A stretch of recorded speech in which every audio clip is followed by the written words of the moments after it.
దీవించాలని ఇష్టపడుతున్నాను. రూతును దీవించినటువంటి దేవుడు నిన్ను దీవించబోతున్నాడు. యాకోబును ఆశీర్వదించినటువంటి దేవుడు నిన్ను ఆశీర్వదించబోతున్నాడు. అందుకే ప్రభు అంటున్నాడు, నేను నిన్ను ఆశీర్వదించడానికి సిద్ధంగా ఉన్నాను, నిన్ను దీవించడానికి సిద్ధంగా ఉన్నాను. రూతు అంటుంది కదా, నీ దేవుడే నా దేవుడు, నీ ప్రజలే నా ప్రజలు.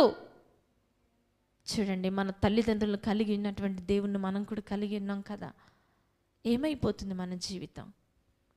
మన ఫలాలు ఏమైపోతున్నాయి? మనం ఎందుకు పొందుకోలేకపోతున్నాం? ఒక పౌరుషంతో ప్రభు సన్నిధిలో ప్రభు పాదాలు పట్టుకొని అడగాలి. ఎవరైతే నిజముగా మారు మనసు తీసుకున్న ప్రతి ఒక్కరం కూడా, అయ్యా నా జీవితంలో నువ్వు కార్యం చేస్తేనే నీ పాదాలను విడిచిపెట్టి, నీ సన్నిధిని విడిచిపెట్టి నేను బయటకు వెళ్తానని ఇటు తీర్మానంలోనికి ఎవరైతే వస్తారో వారిని ఆయన ఖచ్చితంగా ఆశీర్వదిస్తాడు. వారికి ఖచ్చితంగా కూడా ఆయన